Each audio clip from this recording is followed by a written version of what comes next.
Hello everyone, welcome to સરકાર academy. તો આજે હું એક નવા વિડીયો સાથે આવ્યો છું અને નવો વિડીયો છે સ્ટ્રેટેજી રિલેટેડ. જનરલી હું આ સ્ટ્રેટેજી રિલેટેડ વિડીયોઝ બનાવતો જ નહીં. હું મેઇનલી કન્ટેન્ટ પર કામ કરું છું, મેન્સના કન્ટેન્ટ પર કે જે બી પ્રિલિમ રિલેટેડ કન્ટેન્ટ હોય છે એના પર વિડીયો લાવું છું. પરંતુ આજે હું ઘણા બધા જે ક્વેશ્ચન્સ હતા મારા ટેલિગ્રામ ચેનલ પર અને જે પર્સનલ ડીએમ થયા એના આધારે લાસ્ટ 30 ડેઝ છેલ્લા 30 દિવસમાં તમારી એક્ઝામ રિલેટેડ સ્ટ્રેટેજી શું હોવી જોઈએ. હું જનરલી એટલી કોઈ XYZ મોટિવેશન વાતો કરવા નહીં આવ્યો. સિમ્પલ કે જે તમારા ડાઉટ છે એને લઈને મેં ઘણા બધા ક્વેશ્ચન્સ ભેગા કર્યા છે અને એ બધાનું સોલ્યુશન આ તમારી સ્ટ્રેટેજી વિડીયોમાં આપવાનો છું. વિડીયો બહુ વધારે લાંબી નહીં થાય. અમુક જ જે કોર એરિયા છે કે ભાઈ તમારે છેલ્લા 30 દિવસમાં શું કરવું જોઈએ, શું ના કરવું જોઈએ, એના પર ડિસ્કસ કરશું. તો સ્ટાર્ટ કરીએ.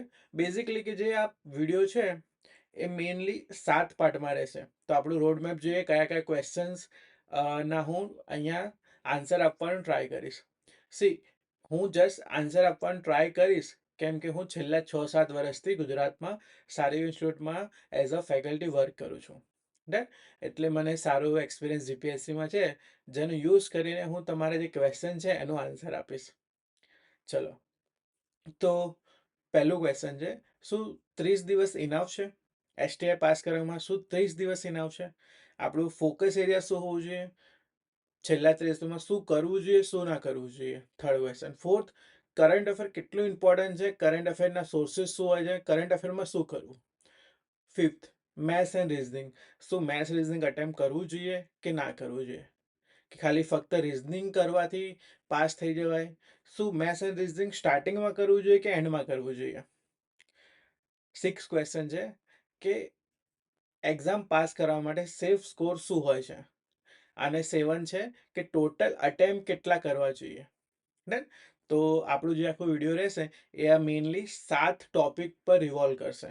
ને હું ટ્રાય કરું કે આ જે 7 ટોપિક છે એનું તમને પ્રોપર અને એક વેલ એક્સપિરિયન્સ આન્સર આપું, જેનાથી તમે ડિસાઇડ કરી શકો કે છેલ્લા 30 દિવસમાં શું કરવું છે, શું નહીં કરવું. ચલો, તો પહેલી વસ્તુ કે અગર તમે સિરિયસ કેન્ડિડેટ છો અને તમે લાંબા સમયથી તૈયારી કરો છો. સી ઘણા બધા ફેલિયર જોયા હશે કે લાંબા સમયથી તૈયારી કરો છો, કે જીપીએસસીમાં ઘણા બધા ફેલિયર્સ, મેન્સમાં ફેલ થયા હશો કે પછી પર્ટિક્યુલર ડિવાઇસોમાં ફેલ થયા હશો. તો ઘણા બધા ફેલિયર જોયા હશે, એટલે તમે અત્યારે મેઇનલી આ એક્ઝામને ડુ ઓર ડાયના સિચ્યુએશનથી જોશો. તો પહેલી વસ્તુ કે પેનિક કરવાની કોઈ નીડ નથી. તમે આરામથી પેનિક મોડ ઓફ કરીને આ એક્ઝામ અટેમ્પ કરી શકો છો. સી એવું હું નહીં કહેતો કે છેલ્લા 30 દિવસમાં દરેક લોકો આ એક્ઝામ ક્લિયર કરી લેશે, નહીં. પરંતુ જે લોકોના બેઝિક સબ્જેક્ટ ક્લિયર છે એ લોકોને કોઈ વાંધો નથી. હા, તમારું કરંટ અફેર જરાય ના થયો તો પણ વાંધો નથી, પરંતુ બેઝિક સબ્જેક્ટ ક્લિયર હોવા જોઈએ. અગર તમારા બેઝિક સબ્જેક્ટ ક્લિયર છે તો 30 દિવસ મોર દેન ઇનફ છે. રાઈટ, તો 30 દિવસ ઇનફ જ છે, પરંતુ બેઝિક સબ્જેક્ટ ક્લિયર હોવા જોઈએ. સી પેનિક થવાની કોઈ વસ્તુ નથી કે તમે લાસ્ટ 3-4 મંથમાં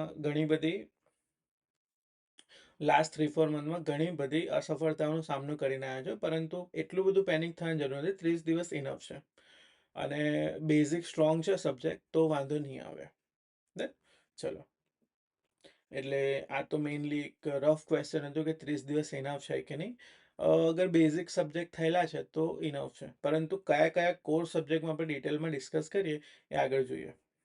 ચાલો, હવે મેઇન ક્વેશ્ચન પર જઈએ કે તમારું જે ફોકસ એરિયા છે શું હોવું જોઈએ. અને ફોકસ એરિયા કઈ રીતે ડિફાઇન થશે અને કઈ રીતે તમને હેલ્પફુલ થશે. પહેલું જો અહીંયા તમને સ્ક્રીન પર જોવા જશે, ફોકસ એરિયામાં આપણે જે હેડિંગ છે એમાં લખ્યું છે પીવાયક્યુ. તો ફર્સ્ટ એન્ડ મોર ઇમ્પોર્ટન્ટ, અગર તમારે કોઈ બી પ્રિલિમ પાસ કરવી હોય તો તમારે પીવાયક્યુ કરવા પડશે કમ્પલસરી. કેમ કે દરેક ક્વેશ્ચન્સ, જે બી ક્વેશ્ચન ફોર્મ થશે એનો કોઈ ને કોઈ મૂળભૂત આધાર તો પીવાયક્યુ જ હશે. જેટલા બી ટોપિક પીવાયક્યુમાં પૂછેલા છે એમાંથી ઘણા બધા ક્વેશ્ચન્સ એ ટોપિકમાંથી આવશે. જો પર્ટિક્યુલર જરૂરી નથી કે તમે STIના જ PYQ કરો. તમારે લાસ્ટ 1.5 યર્સમાં જીપીએસસી દ્વારા જેટલી બી એક્ઝામ લેવાય છે એના PYQ કરવા જરૂરી છે. 1.5 વર્ષમાં હસમુખ પટેલ સરના કાર્યકાળમાં જેટલી બી એક્ઝામ લેવાય છે એના દરેકના PYQ કરવા જરૂરી છે. PYQ તો તમે સબ્જેક્ટ વાઇઝ માર્ક કરો ને કે કઈ રીતે ક્વેશ્ચન પૂછાય છે. ફોર એક્ઝામ્પલ હિસ્ટ્રી છે તો હિસ્ટ્રીમાં તમને આઈડિયા આવશે કે કયા એરિયામાંથી વધારે ક્વેશ્ચન આવે છે. અને જો અગર 200 માર્ક્સનું પેપર છે તો તમને 15થી 20 ક્વેશ્ચન્સ તો બેઠા રિપીટ જોવા મળશે. થોડું ઘણું ચેન્જીસ હશે પરંતુ 15થી 20 ક્વેશ્ચન તો બેઠા રિપીટ જોવા મળશે. એટલે PYQ બધાથી વધારે અપર એન્ડ આપે છે કે તમને હિસ્ટ્રીમાંથી આઈડિયા આવે કે કયા ટોપિકમાંથી ક્વેશ્ચન આવે છે. ને PYQ એક જ પેપરના નહીં કહેતો હું મેઇનલી કહું છું કે 1.5 વર્ષમાં જેટલા બી ક્વેશ્ચન્સ પેપર લીધેલા છે એ બધાના તમે PYQને એનાલિસિસ કરો અને થીમ પકડો કે ભાઈ હિસ્ટ્રીમાં છે કયા ટોપિકમાંથી વધારે ક્વેશ્ચન આવે છે, કે ત્યાં વૈદિક કાળમાંથી વધારે પૂછાય છે, પછી ઇન્ડસ વેલી સિવિલાઇઝેશનમાંથી વધારે ક્વેશ્ચન આવે છે, જૈનિઝમમાંથી વધારે. એ તમને થીમ આઈડિયા આવશે કે કયા થીમમાંથી વધારે ક્વેશ્ચન પૂછાય છે. એટલે જ્યારે તમે પોતાનું રિવિઝન કરો તો તમને વધારે એમાં ફોકસ રહેશે કે ભાઈ હા આમાંથી ક્વેશ્ચન વધારે આવે છે. અને તમે જે બી PYQ એનાલિસિસ કરો છો તો ફોર એક્ઝામ્પલ કોઈ બી ક્વેશ્ચન છે તો ક્વેશ્ચન્સના જે આન્સર છે એને અનુરૂપ તો કરો જ, પરંતુ જે બાકીનો ઓપ્શન છે ફોર એક્ઝામ્પલ એ ઓપ્શન તમારું રાઈટ છે તો 3 રોંગ છે. હવે ઘણા બધા સ્ટુડન્ટ શું કરે છે, રાઈટ છે એ વાંચીને આગળ વધે છે, પરંતુ એવું નહીં. એનાલિસિસનો મતલબ શું છે કે બી, સી અને ડી કેમ રોંગ છે ને એ જાણવું બી જરૂરી છે. આ જાણવું બહુ જરૂરી છે કેમ કે અગર જીપીએસસી નેક્સ્ટ આ જ થીમ પર આ જ પેટર્નને લઈને પર્ટિક્યુલર એ જ ટોપિકમાંથી ક્વેશ્ચન પૂછે છે અને થોડા સ્ટેટમેન્ટ ચેન્જ કરી દે તો જે આ રોંગ છે એ રાઈટ બી થઈ શકે છે. એટલે આ 3 ઓપ્શન કેમ રોંગ છે ને એ જાણવા સૌથી વધારે જરૂરી છે PYQ એનાલિસિસમાં. એટલે તમે કોઈ માર્કેટમાં મળતી બુક પરચેસ ના કરી દો કે બધા જે છેલ્લા 5 વર્ષના PYQ કરવા છે. 5 વર્ષના કરવાની નીડ નથી અત્યારે. તમે છેલ્લા 1.5 વર્ષના ઘણી બધી ટેલિગ્રામ ચેનલ પર બી મૂકેલા છે, સબ્જેક્ટ વાઇઝ મૂકેલા છે હવે તો, કેમ કે ઘણા બધા એનાલિસિસ વધી ગયા છે, સબ્જેક્ટ વાઇઝ બધાએ મૂકેલા છે. એટલે તમને ટેલિગ્રામ ચેનલ પર મળી જ જશે. એટલે દરેક ટેલિગ્રામ ચેનલ પર આ તમને સબ્જેક્ટ વાઇઝ 1.5 વર્ષના એનાલિસિસ મળી જશે. ચલો, એટલે PYQ એનાલિસિસ આઈડિયા કરવું કમ્પલસરી છે અને કરશો તો જ પાસ થવાશે. એક તો થીમ ખબર પડશે કયા ટોપિકમાંથી વધારે ક્વેશ્ચન આવે છે, બીજું ઘણા બધા ક્વેશ્ચન્સ રિપીટ બી થશે. અને આ કરવું જરૂરી છે. આરામથી તમે સબ્જેક્ટ વાઇઝ ટાઈમ આપો ને કરો, બધા જ વધારે જરૂરી છે. ચલો, સેકન્ડ ફોકસ એરિયા મારું શું હોવું જોઈએ કે જે મારા સ્ટેટિક સબ્જેક્ટ છે એ મારા બહુ સારા હોવા જોઈએ. કોની વાત કરું છું? એક હિસ્ટ્રી મારું સારું હોવું જોઈએ જેમાંથી મારા માર્ક્સ લેવાના છે. પોલિટી,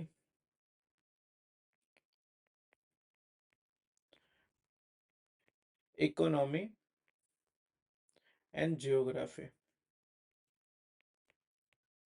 હું જનરલી વાત કરું છું, ઘણા બધાના મેથ્સ રીઝનિંગ બહુ સારું હશે તો એ બી એમાં કાઉન્ટ કરી શકે છે.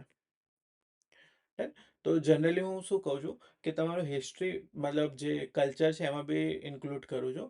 હિસ્ટ્રી તમારું બેઝિક જે સ્ટ્રોંગ ઝોન છે એમાં હિસ્ટ્રી આવવું જોઈએ.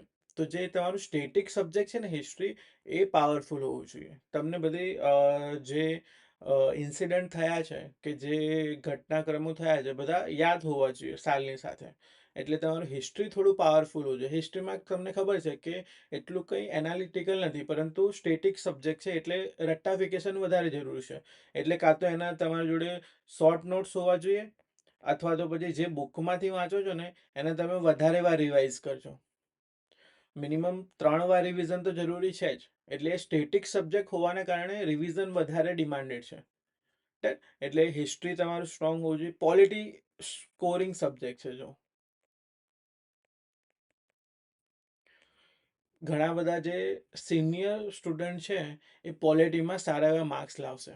કેમ કે પોલિટી કેવું છે કે બધાનું ફેવરેટ હોય છે. દરેક વ્યક્તિનું ફેવરેટ પોલિટી હોય છે, અને દરેક વ્યક્તિને જે એસ્પિરન્ટ છે, જે તૈયારી કરે છે લાંબા સમયથી, બધાને પોલિટીમાં સારું એવું નોલેજ છે.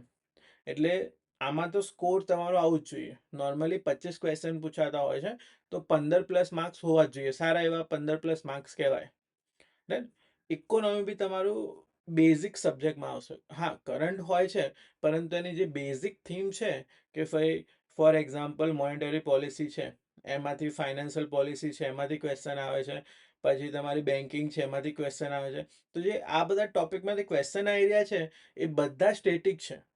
તો આ જે પોર્શન છે સ્ટેટિક ઇકોનોમી વાળું, એ તમારું ક્લિયર હોવું જોઈએ. Second, geography. 4th number. Geography બી કેવું છે કે એમાંથી ઇઝી ક્વેશ્ચન આવે છે વધારે, ઇઝી ટુ મીડિયમ. અને તમે પીવાયક્યુની થીમને એનાલિસિસ કરશો તો બી તમને આઈડિયા આવી જશે કે શેમાંથી વધારે ક્વેશ્ચન આવે છે. એટલે જિયોગ્રાફી બી કેવું છે કે એક અપર હેન્ડ આપે છે કે જિયોગ્રાફીમાં તમારા સારા એવા ક્વેશ્ચન સોલ્વ થઈ શકે છે.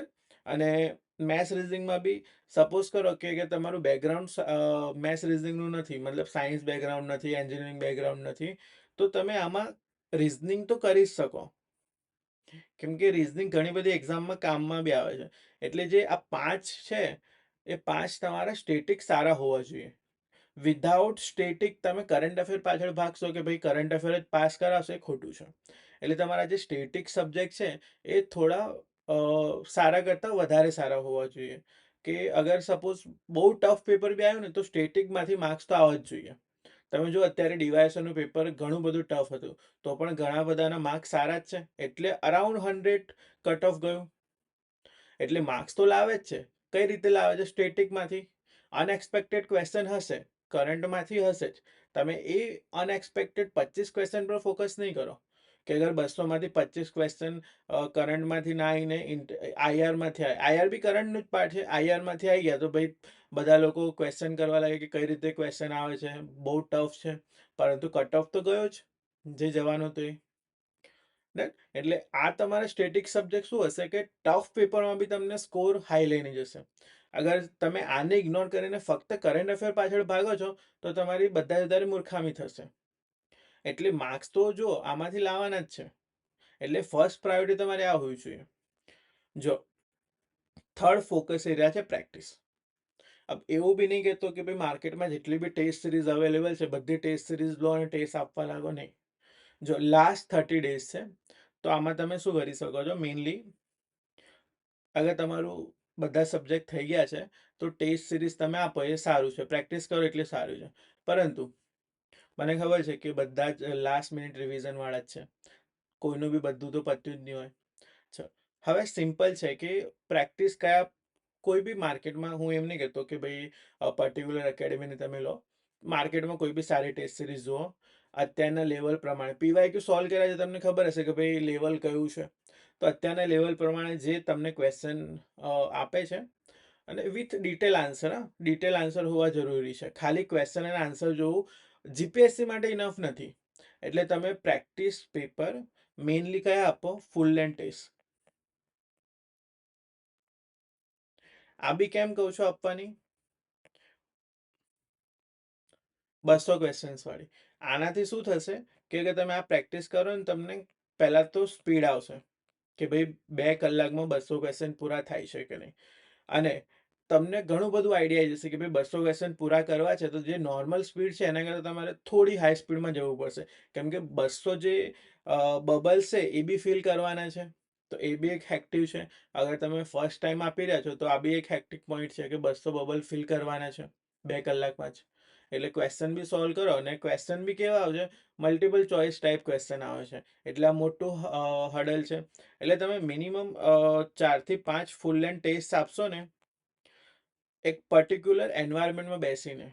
ફોર એક્ઝામ્પલ ઘરે 2 કલાક કમ્પ્લીટ કે ભાઈ કોઈ ડિસ્ટર્બન્સ વગર તમે 4 થી 6 જેવા, 4 થી 5 જેવા ફૂલ લેન્થ ટેસ્ટ આપશો, તમે પ્રોપર સ્ટ્રેટેજી નક્કી થશે કે ભાઈ કયો ટોપિક પહેલાં લેવું, કયું સબ્જેક્ટ પહેલાં લેવું. તો એક પ્રોપર સ્ટ્રેટેજી નક્કી કરો. તમારા કેટલા અટેમ્પ થાય છે, ઇન ધ સેન્સ કે તમે કેટલા ક્વેશ્ચન જોઈ શકો છો અને કેટલી સ્પીડ વધારવાની જરૂર છે. પ્લસ તમને સૌથી ઇમ્પોર્ટન્ટ એક વસ્તુ કહું કે તમને આઈડિયા આવશે કે ભાઈ તમે જે બબલ ફિલ કરો છો ને એમાં તમને કેટલું ટાઈમ જાય છે. તો બબલ ફિલ કરવામાં બી ટાઈમ જશે જ તમને. ડન. એટલે પ્રોપર તમને આઈડિયા આવશે આનું. તમે એફએલટી એના માટે આપો કે એક્ઝામમાં જઈને તમે બ્લન્ડર ના કરી દો. એક્ઝામમાં જઈને ખબર પડી કે તમે ભાઈ 120-130 ક્વેશ્ચન જ જોયા છે. અગર 120-130 ક્વેશ્ચન જ એટેમ્પ કરો છો તો 100નું કટ ઓફ કઈ રીતે પાસ થશે? એટલે જરૂરી છે કે મેક્સિમમ ક્વેશ્ચન અટેમ્પ કરવા માટે તમે પ્રેક્ટિસ કરી લો. એટલે 4 થી 5 તો મિનિમમ તમે એફએલટી કરો જ સોલ્વ, અને ડિટેલ આન્સરવાળા કરો, જેનાથી તમને આ બધી વસ્તુમાં આઈડિયા આવે.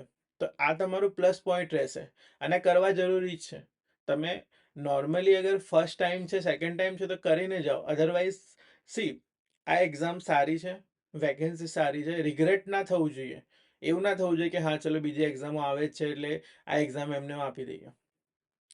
ઘણા બધા એવા કેન્ડિડેટ છે 5-6 વર્ષથી આપે છે. અગર એ પ્રેક્ટિસ પેપર નહીં આપે તો એમને ચાલશે, કેમ કે એમને તો ઓલરેડી રિયલ લાઈફમાં એક્ઝામ આપી આપીને પ્રેક્ટિસ કરી લીધી છે. એટલે તમે અગર ન્યૂ કેન્ડિડેટ છો તો આ પ્રેક્ટિસ પેપર આપવા જરૂરી છે.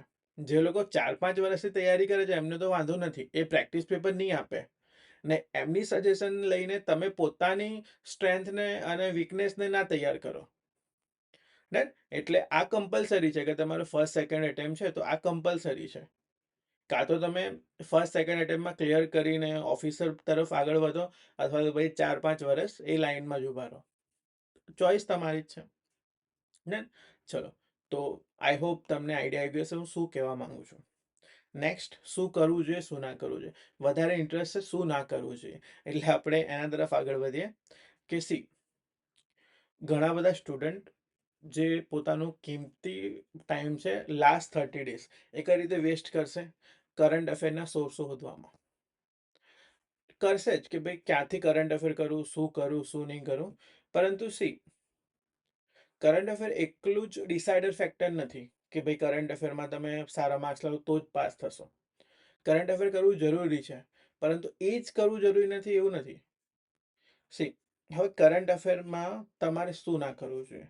પહેલાં તો જો, એવી યુટ્યુબ ચેનલોથી દૂર રહેજો કે જે તમને કરંટ અફેરના નામ પર ફક્ત MCQ સોલ્વ કરાવે છે. સી, અત્યારે ઘણા બધા લાસ્ટ 30 ડેઝમાં પોતાની યુટ્યુબમાં વ્યૂઝ ગેધર કરવા માટે ઘણા બધા યુટ્યુબ વિડીયોઝ બનાવશે, અને કરંટ અફેરમાં લાઝમી છે કે ભાઈ ઘણા બધા વ્યૂઝ આવે છે સારા એવા, કેમ કે સ્ટુડન્ટ ડેસ્પરેટ હોય છે અને આ બધા ટોપિક વધારે સર્ચ કરતા હોય છે. એટલે ઘણા બધા બનાવે છે. હું બી ઘણા બધા જોઉં જ છું મેઇનલી કે ભાઈ આ રીતે બનાવી રહ્યા છે અને આ રીતે ટ્રેન્ડ ચાલી રહ્યો છે, પરંતુ તમારા માટે નુકસાનકારક છે. કેમ કે આ લોકો તમને કઈ રીતે ખુશ કરે છે? ભાઈ MCQમાં આવી ગયો, સિમ્પલ ક્વેશ્ચન મૂકી દેશે, સિમ્પલ આન્સર, અને એમાં થોડી ઘણી ડિટેલ આપી દેશે. પરંતુ એ ડિટેલ ઇનફ નથી. કે જેનાથી તમે GPSCના ક્વેશ્ચન સોલ્વ કરી શકો છો. ઠીક. અને આ તમારા 5-6 કલાક બગાડશે જ ફક્ત. આ એટલું પ્રોડક્ટિવ નથી કે ભાઈ તમે કોઈ બી રેન્ડમ યુટ્યુબ ચેનલ લઈ લીધી ને MCQ સોલ્વ કર્યા અને ભાઈ કોન્ફિડન્સ થઈ ગયા, એવું નથી. ના તો પછી તમે સિમ્પલ એના પર રિલાય રહો કે ભાઈ યુટ્યુબમાં 1 મંથના કરંટ અફેર કોઈ કરાવી દીધા અને તમે પાસ થઈ જશો. નહીં. ફર્સ્ટ પ્રાયોરિટીમાં ન્યૂઝપેપર આવે છે, ન્યૂઝપેપર અત્યારે કરી ના શકો, પરંતુ મેગઝીન તો રીડ કરવી જ પડશે. મેગઝીન રીડ કરો, રિવિઝન કરો. તમે શોર્ટકટ શોધવા જશો ને ભાઈ, એક કરંટ અફેરનું કોઈ લેક્ચર બનાવી દીધું એ જોઈને પાસ થઈ જશો, એ પોસિબલ ઓછું છે. કેમ કે અત્યારે જે પ્રમાણે ટ્રેન્ડ છે, કાં તો કરંટ અફેર થોડા ટ્રિકી આવશે, કાં તો તમે IRના ક્વેશ્ચન એક્સપેક્ટ કરી શકો છો જે પ્રમાણે અત્યારે પૂછાય છે. એટલે કરંટ અફેરમાં યુટ્યુબ પર ડિપેન્ડ ના રહેતા, મેઇનલી મેગઝીનમાંથી કરી શકો છો. આગળ આપણે વાત કરીએ ડિટેલમાં, પરંતુ આવા યુટ્યુબ ચેનલ પર ટાઈમ વેસ્ટ ના કરતા. હવે ઘણા બધા માર્કેટમાં ટેલિગ્રામ ચેનલ છે જે લાસ્ટમાં નવા એટ્રેક્ટિવ મટીરિયલ્સ આપશે. તો કોઈ પણ ન્યૂ મટીરિયલ એ ફક્ત ને ફક્ત પોતાની પ્રમોશન માટે ન્યૂ મટીરિયલ આપી રહ્યા છે. તો કોઈ પણ ન્યૂ મટીરિયલને ટચ ના કરતા છેલ્લા 30 દિવસમાં કોઈ પણ કેમ ના આપે. તમે જે વાંચ્યું છે, જે અત્યાર સુધી ફોલો કર્યું છે, એને સ્ટીક રહો. ન્યૂ મટીરિયલ કોઈ પણ રીતે તમે રીડ કરતા નહીં અત્યારે. હા, એક્ઝામ પછી કરી લો એ અલગ વાત છે, પણ અત્યારે ના કરતા, ડિસ્ટ્રેક્ટ થશો. રાઈટ? એટલે ન્યૂ મટીરિયલ ગમે તેવા હોય, અત્યારે ફોલો કરવાની જરૂર નથી. પછી ખાલી ફક્ત ને ફક્ત એક પેપર કે લાસ્ટ ડીવાયએસઓ જે લેવાયું એના આધારે ટ્રેન્ડને ફોલો કરવું કે ભાઈ લાસ્ટ ડીવાયએસઓ લેવાયો એટલે ત્યાં આઈઆરના ક્વેશ્ચન વધારે હતો એટલે તમે વધારે આઈઆર વાંચવા લાગો, એવું નહીં. તમે છેલ્લા 1.5 વર્ષના ટ્રેન્ડને ફોલો કરો એટલે તમને પ્રોપર આઈડિયા હશે. એટલે એક પેપરના ટ્રેન્ડને ફોલો કરીને તમે આંધળાની જેમ એને ફોલો ના કરતા. યુટ્યુબ એમસીક્યુ લેક્ચરની આપણે વાત કરી કે એ તમારે કરવાની જરૂર નથી. આ બધા જસ્ટ વ્યૂ ગેધર કરવાના તરીકા હોય છે કે કરંટ અફેરમાં લોકો પેનિક થાય છે, શોર્ટકટ શોધે છે એટલે આમના વિડીયો જોશે. એટલે ખાલી પ્રમોશન જ છે, એટલે જોવાની જરૂર નથી, ખામખા ફેલ થશો. પછી હા, ટેલિગ્રામ ક્યુઝમાં પાર્ટિસિપેટ એટલું બધું કરવાની જરૂર નથી. હા, તમે અગર વાંચીને કંટાળી ગયા અને કોઈ સારી એવી ચેનલ હોય ટેલિગ્રામ ક્યુઝની તો તમે એમાં જોઈ શકો છો. અથવા અમુક ચેનલ એવી હોય છે કે પીવાય ક્યુ ક્વિઝ મૂકેલી હોય છે, તમે એને ફોલો કરી શકો છો. પરંતુ અમુક ચેનલો ખાલી ફક્ત ને ફક્ત જેમ તેમ ટેલિગ્રામમાં ક્યુઝ મૂકતી હોય છે, તો એ ક્વેશ્ચન પાછળ ગાંડા ના થતા. એટલે પીવાય ક્યુ અને ક્યુઝ જે ટેલિગ્રામ ચેનલ મૂકે છે તો એને ફોલો કરજો, ના કે દરેક ચેનલમાં જે જીકે ના આવે છે ક્વેશ્ચન દરેકને સોલ્વ કરો. એન્ઝાયટી વધશે કે ભાઈ આમાંથી એટલા નહીં આવ્યા, એટલે વધારે તમે ડિમોટિવેટ ફીલ કરશો. પછી રોજ 1-1 કલાકનું મોટિવેશનલ વિડીયો જોવાની જરૂર નથી, અથવા તો દરેક જગ્યાથી મોટિવેશન લેવાની જરૂર નથી. મોટિવેશન નીડેડ નથી છેલ્લા 1 મહિનામાં. અગર તમે મોટિવેટેડ અંદરથી છો તો જ ઇનફ છે ને. તમારે બહારથી કોઈનું મોટિવેશન લેવાની જરૂર નથી. પ્રિપરેશન બહુ લાંબી છે. પ્રિલિમ પછી મેન્સ આવશે, પછી બીજી બધી એક્ઝામો બી છે લાઇનઅપમાં. એટલે મોટિવેશન પાછળ ભાગવાની જરૂર નથી. એક વિડીયો જોઈને મોટિવેટ થઈને 2 કલાક વાંચવું, 3 કલાક પછી ઊંઘી જવું, પછી બીજા દિવસે વાંચવું નહીં, પાછું મોટિવેશન શોધવું જરૂરી નથી.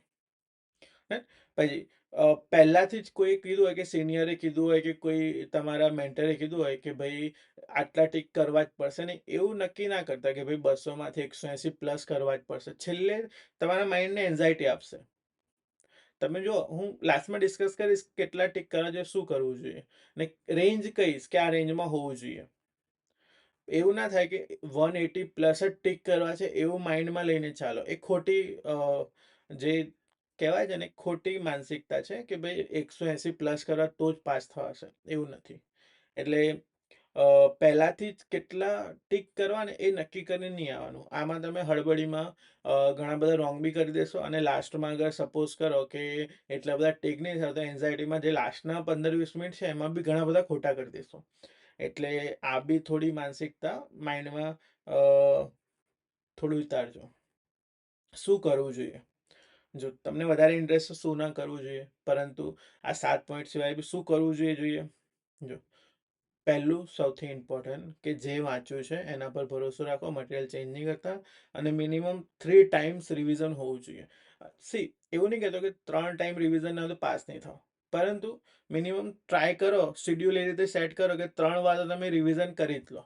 રૂલ છે, 3 વાર રિવિઝન કરવાથી વધારે સારું રિકોલ કરી શકો છો, જલ્દી રિકોલ કરી શકો. 2 કલાક જ છે, એટલું તો છે નહીં કે 2 દિવસ સુધી વિચારવાનું છે. તો 3 વાર રિવિઝનનો રૂલ શું છે કે ભાઈ 3 વાર તમે રિવિઝન કરી લીધું હોય તો વધારે સ્પીડમાં રિકોલ કરી શકો છો. સેકન્ડ, પોતાના મટીરિયલ પર ભરોસો રાખો. હવે મટીરિયલ ચેન્જ કરવાથી કોઈ મતલબ નથી, એટલે મટીરિયલ જે છે એના પર જ ભરોસો રાખીને રીડ કરો, ચેન્જ ના કરતા.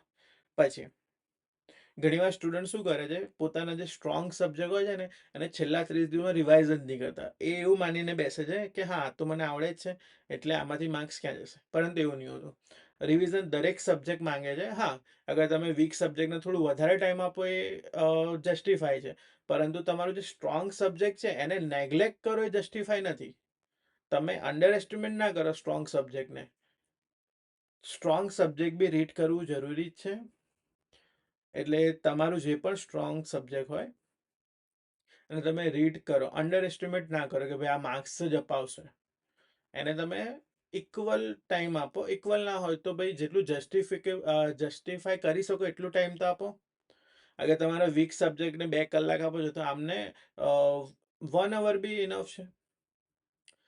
એટલે નિગ્લેક્ટ કરવું જરૂરી નથી. તમે નિગ્લેક્ટ નહીં કરો, વાંચવું જરૂરી જ છે સ્ટ્રોંગ સબ્જેક્ટને.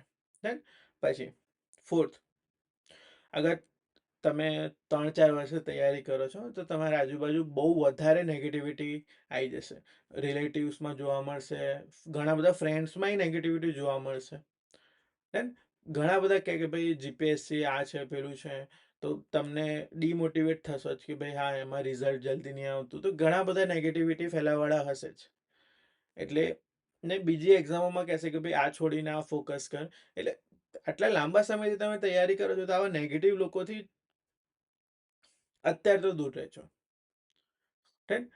નેગેટિવ લોકો જોડે અત્યારે વાત કરવી જરૂરી નથી. ને હું તો કહું છું કે અગર તમે વધારે દૂર રહો તો વધારે સારું છે.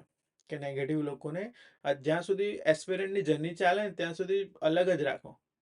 કે ભાઈ ઓફિસર બન્યા પછી આ લોકો જોડે કન્વર્સેશન કરો. અત્યારે તમને ડિમોટિવેટ કરવા સિવાય બીજું કશું નહીં કરે. અને દરેકને લાઈફમાં અલગ અલગ નેગેટિવ પીપલ હોય છે. પોઝિટિવ કરતાં નેગેટિવની સંખ્યા બહુ વધારે જશે લાઈફમાં. એટલે ડિસ્ટન્સ મેન્ટેન કરી રાખો. અને પોસિબલ હોય ને તો તમારે જે રીડિંગ આર્ટ્સ છે ને એને ઇન્ક્રીઝ કરો. જરૂરી છે વાંચો. એવું નથી કે ભાઈ તમે 5 કલાક વાંચો તો છેલ્લા સુધી 5-5 કલાક જ વાંચો. એક્ઝામ નજીક આવી છે, પહેલાથી રૂલ છે ભાઈ એક્ઝામ નજીક આવે તો રીડિંગ આવર ઇન્ક્રીઝ કરવા જ જરૂરી છે. એવું ના કરો ભાઈ હેલ્થ ખરાબ થશે, શું થશે, પેલું થશે. નહીં થતી એટલી જલ્દી ખરાબ. અને એવું બી કંઈ મોટી બીમારી નહીં લાગી જાય કે તમે એક્ઝામ નહીં આપી શકો કે પોતાની માનસિકતાથી દૂર ભાગી જશો. રીડિંગ આવર્સ ઇન્ક્રીઝ કરવા જરૂરી છે અને બહુ સારી રીતે ઇન્ક્રીઝ કરો. વાંચવાનું જ કામ છે ને અત્યારે, તો રીડિંગ આવર્સ ઇન્ક્રીઝ કરો. જે બી તમારા હોય, અગર તમે સપોઝ 8 કલાક વાંચતા તો 10 થી 11 કલાક પર લઈ જાઓ. બહુ ઇમ્પોર્ટન્ટ છે રીડિંગ આવર્સ ઇન્ક્રીઝ કરવા. પછી પરીક્ષાના ટાઈમને ધ્યાનમાં લઈને શેડ્યુલ બનાવો.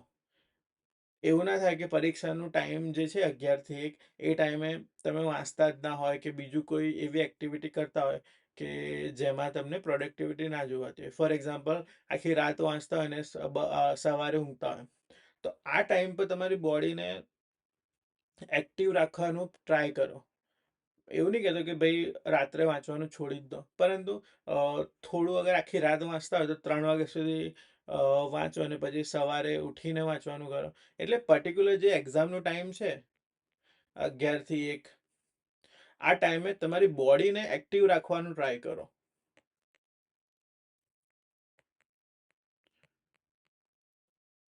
એટલું બધું ચેન્જ જરૂર નથી, પરંતુ આ ટાઈમે બોડી એક્ટિવ રહેશે ને તો એક્ઝામમાં તમને એટલી બધી દિક્કત નહીં આવે. સાયન્ટિફિક રિસર્ચ છે ઘણી બધી, એ અત્યારે એટલી બધી ડિસ્કસ કરવાનો ટાઈમ બી નથી. એટલે બોડીને એક્ટિવ રાખો, બસ આટલું કહેવા માંગુ છું. ને હા, 7 કે જે બી તમે ફૂડ અત્યારે લઈ રહ્યા છો તો ટ્રાય કરો કે થોડું હેલ્ધી ફૂડ બી ઇન્ટેક આમાં આવી જાય. કેમ કે એવું ના થાય કે છેલ્લા ટાઈમમાં તબિયત ફૂડના કારણે બગડી જાય. એટલે અત્યારે જેટલા બી પ્રિપરેશન કરે છે તો ફૂડનું એટલું બધું ધ્યાન નહીં રાખતા.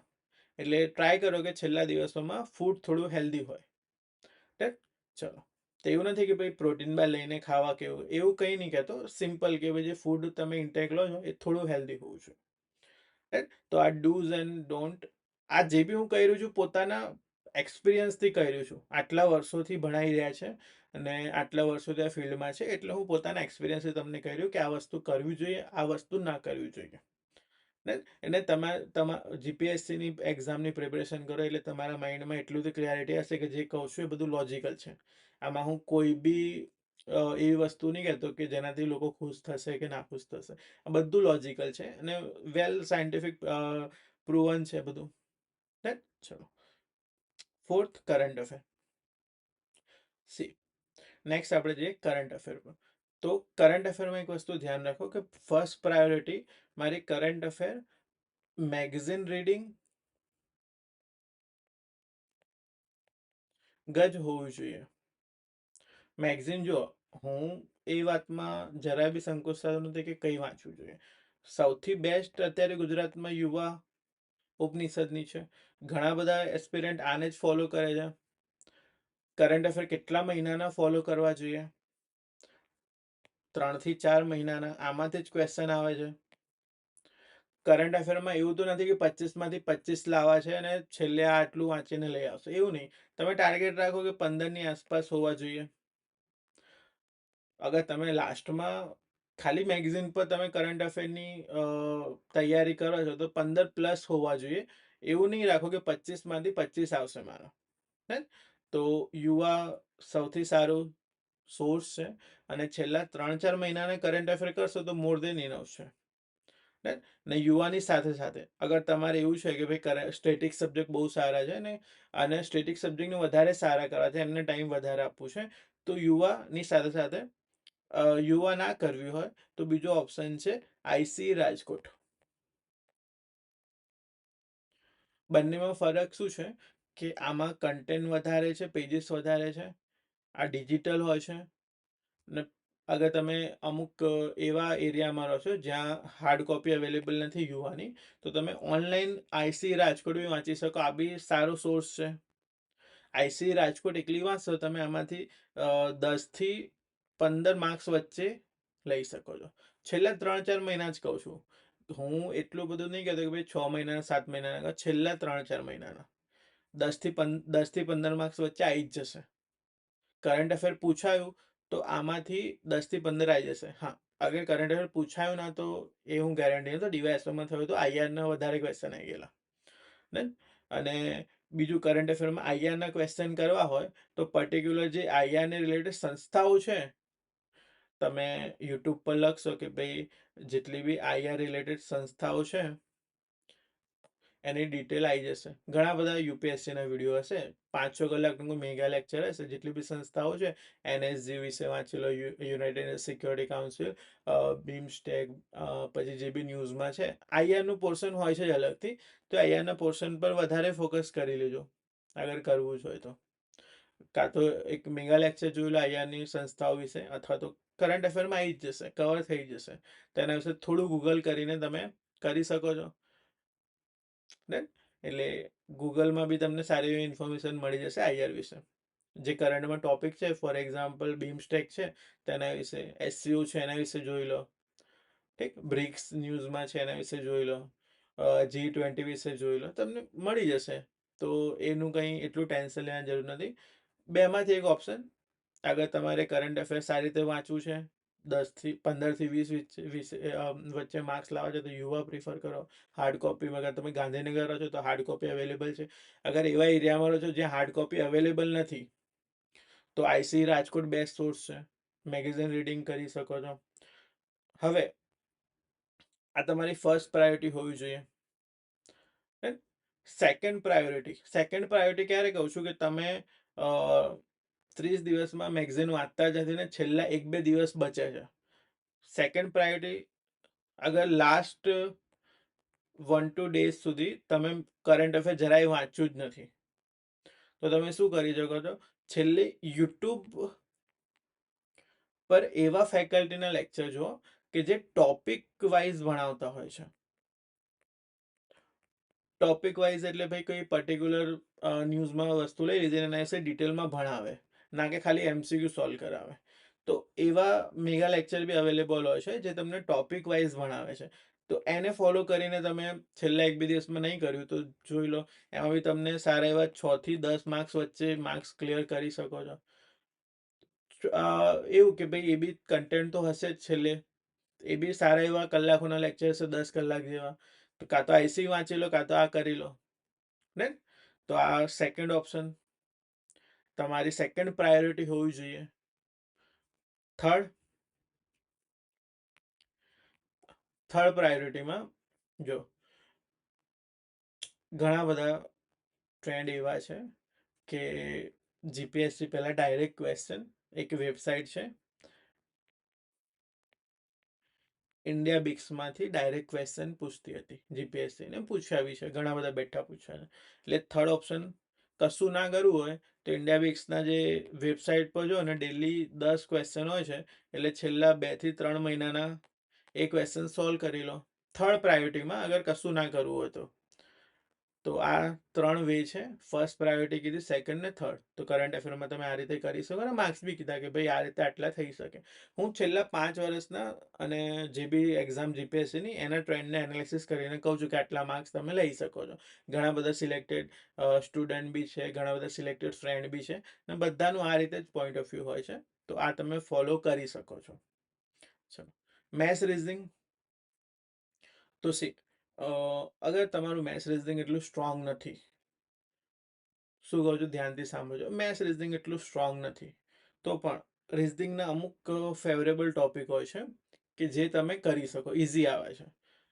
કટ ઓફ થોડું ઉપર કેમ જાય છે કે લોકો મેથ્સ રીઝનિંગ કરી લે છે ઇઝી, કમ્પેરેટિવલી બધા કરતાં રીઝનિંગના ટોપિક ઇઝી હોય છે. તો કોઈ પણ યુટ્યુબમાં ચાલશે, યુટ્યુબમાં તમે કોઈ પણ મતલબ રીઝનિંગમાં તમે જે બી ટોપિક છે રીઝનિંગના, એ ટોપિક કરીને જજો, એની થોડી પ્રેક્ટિસ કરીને જજો. મેથ્સ અવોઇડ કરશો તો બી ચાલશે અત્યારે, ક્લાસ 1-2માં નહીં કરાય, ક્લાસ 1-2માં સારો એવો ટાઈમ હોય છે, પરંતુ એસટીઆઈમાં તમે મેથ્સ અવોઇડ કરશો, જો તમને આવડે છે તો કરવાની જરૂર જ નથી. આ તો એવા લોકો માટે કે જેમને મેથ્સથી બહુ ડર લાગે છે, બીક લાગે છે. એટલે રીઝનિંગ કેવું છે કે રીઝનિંગ બધા કરી શકે છે, રીઝનિંગમાં એટલું કંઈ મેથેમેટિકલ કેલ્ક્યુલેશન નહીં આવતું ને. એટલે રીઝનિંગના જે ઇમ્પોર્ટન્ટ ટોપિક છે પીવાયક્યુથી આઈડિયા આવી જશે. એટલે એ ટોપિકથી તમે રીઝનિંગના તમે ટોપિક જે છે એ કરીને સારા એવા માર્ક્સ સ્ટ્રેચ કરી શકો છો. એ ઉમ્મીદ રાખજો કે 25 માર્ક્સ, 25 થી 30 વચ્ચે ટોટલ ક્વેશ્ચન આવે છે મેથ્સ રીઝનિંગના, એમાંથી 10 થી 15 વચ્ચે માર્ક્સ હશે રીઝનિંગમાંથી. અગર તમે લિસ્ટેડ ટોપિક જે છે રીઝનિંગના 11 થી 13 જેટલા ટોપિક હોય છે, તો લિસ્ટેડ ટોપિક કરીને જશો ને તો બી તમે આમાંથી સારા એવા માર્ક્સ સ્ટ્રેચ કરી શકશો, આરામથી કરી શકશો. ઘણા બધા કરે છે, એટલે 10+ માર્ક્સ રીઝનિંગમાં લાવવા થોડા જરૂરી છે, કેમ કે આ જ તમને જે કહેવાય ને કે બોર્ડર લાઇનથી અપર લઈ જવું, આ રીઝનિંગ લઈ જશે. હે, એટલે રીઝનિંગના જે ટોપિક છે એ તમે જોઈ લેજો, એ ટોપિક કરીને જજો, જેનાથી 10+ માર્ક્સ આવી શકે. મેથ્સ એટલું કમ્પલસરી નથી કે મેથ્સ કરશો તો જ સિલેક્શન થશે.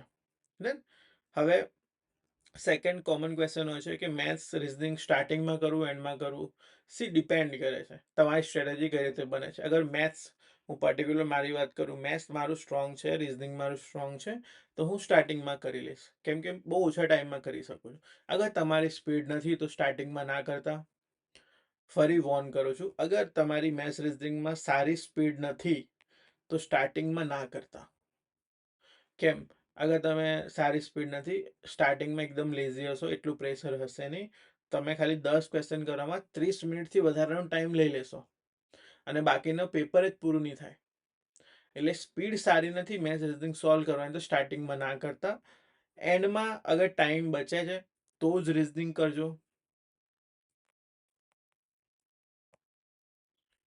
સ્પીડ સારી છે એ સ્ટાર્ટિંગમાં કરી શકે છે, કોઈ પ્રોબ્લેમેટિક નથી. અને જે લોકોની સ્પીડ સારી નથી સ્ટાર્ટિંગમાં ક્યારે ના કરતા, પછતાશો, કેમ કે ટાઈમ બધું એમાં જ કન્ઝ્યુમ થઈ જશે. અને છેલ્લે ટાઈમ બચશે તો રીઝનિંગ સોલ્વ કરો. એના માટે કે જેનું મેથ્સ રીઝનિંગ વીક હોય છે. ચલો, છેલ્લે ટાઈમ એટલું તો બચાવશો 10 થી 15 મિનિટ કે જેનાથી તમે રીઝનિંગના મેક્સિમમ ટોપિક કવર કરી શકો આમાં. ચલો,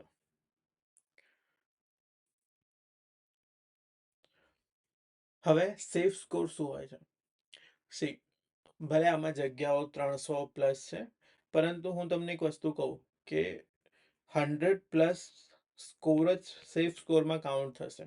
ઇરિસ્પેક્ટિવ તમે કઈ કાસ્ટથી છો, ફિમેલ માટે થોડું ડાઉન થઈ શકે છે, 10 ± 10 થઈ શકે, મતલબ -10 કરીને ચાલી શકો છો. 90 અરાઉન્ડ, 90+ અરાઉન્ડ ફિમેલ માટે બી સિક્યોર હશે. પણ અત્યારે માનીને ચાલો કે 100+ તો માર્ક્સ લાવવાના જ છે. પેપર ટફ હશે તો પણ 100+ રહેશે, મતલબ 100 અરાઉન્ડ સેફ સ્કોર કહું છું કે ભાઈ એટલું ચિંતાનો વિષય નહીં હશે કે તમારા 100+ છે તો. એટલે સેફ સ્કોર 100+ જ કહેવાશે. અગર તમારા 90 થી 100 વચ્ચે હશે તો ટેન્શન રહેશે, અને ટેન્શનમાં 1 મહિનો નીકળી જશે, એટલે મેન્સમાં ટાઈમ જ નહીં આપી શકો. એટલે થોડું ટ્રાય કરો કે તમે સેફ સ્કોર સુધી પહોંચી જાઓ. 100+ હંમેશા સારો સેફ સ્કોર રહેશે. જે સીટ છે એને કન્સિડર કરીને કહું છું. ચલો, ટોટલ અટેમ્પ કેટલા કરવા? તો સી, આપણે 100+ સ્કોર કરવું જ છે. અને માનીને ચાલો કે ઇકોનોમીના ક્વેશ્ચન, જિયોગ્રાફીના ક્વેશ્ચન, પોલિટીના ક્વેશ્ચન એવા હોય છે કે જેમાં 100% શ્યોરિટી હોતી જ નથી. તો તમે માનીને ચાલો કે in between 150 to 200, in between 150થી વધારે અટેમ્પ સારા હોય છે.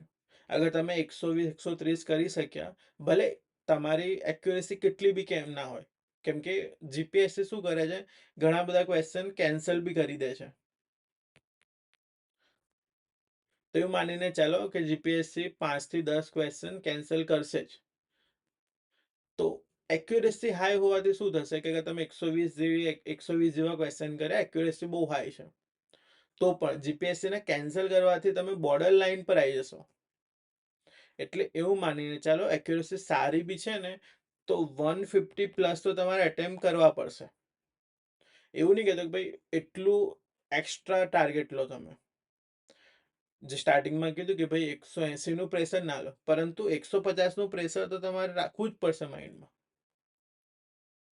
આનાથી ડાઉનમાં કેવું છે કે પછી બોર્ડર લાઈન પર આવી જશો. 180 કે 200માંથી 200 અટેમ્પ કરે જરૂરી નથી, પરંતુ 150નું અટેમ્પનું ટાર્ગેટ લઈને જવું જ પડશે. ગમે તે કેમ ના કોઈ કે 150+ કરવા જ પડે. બહુ હાર્ડ પેપર હોય, બહુ હાર્ડ પેપર છે તો પણ ડીવાયએસઓનું હાર્ડ પેપર હતું, એટલું બધું હાર્ડ તો નહીં જ હોય કે તમે આટલા અટેમ્પ ના કરી શકો. ઘણા બધા ઇઝી બી ટોપિક છે. તો બહુ હાર્ડ પેપર હોય ને તો પણ અરાઉન્ડ 150 તો તમારે અટેમ્પ રાખવા જ પડશે. હું એવું માનીને ચાલુ કે 50 ક્વેશ્ચન તમને આવડતા જ નથી, કશું ખબર નથી, પરંતુ 150 ક્વેશ્ચન એવા હશે જેમાં થોડું તો ખબર છે. તમારે રિસ્ક તો લેવું જ પડશે. એટલે તમે માનીને ચાલો કે 150 અરાઉન્ડ તમારું અટેમ્પનું ટાર્ગેટ હોવું જોઈએ. હા, એક્સ્ટ્રીમ ના કરો કે ભાઈ 180+ જ હોવું જોઈએ. ઘણા બધા સ્ટુડન્ટ જોયા છે કે નહીં, મારે તો 200માંથી 200 ટીક કરવા છે, 180થી વધારે જ કરવા છે તો જ પાસ થઈ. નહીં, 150+ અટેમ્પ મોર દેન ઇનફ છે. પેપર ટફ જ આવવાનું છે એ માનીને જ ચાલો. મલ્ટિપલ ચોઇસ ક્વેશ્ચન આવવાના જ છે, તો અટેમ્પ 150 અરાઉન્ડ રાખવાનું જ છે. બહુ ટફ પેપર હશે તો બધા માટે ટફ હશે, એવું તો છે નહીં તમારા માટે ટફ છે. એટલે અરાઉન્ડ 150 જેવું ટાર્ગેટ લઈને ચાલો. ડન? ચલો, તો આઈ હોપ જેટલા બી તમારા ડાઉટ હતા એ બધા જ આમાં સોલ્વ કરવાનું ટ્રાય કર્યું છે. તો પણ સ્ટીલ તમને કોઈ ડાઉટ હોય તો તમે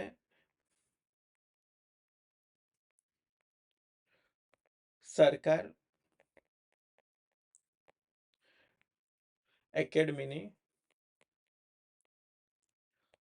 ટેલિગ્રામ ચેનલ પર મને ક્વેશ્ચન કરી શકો છો.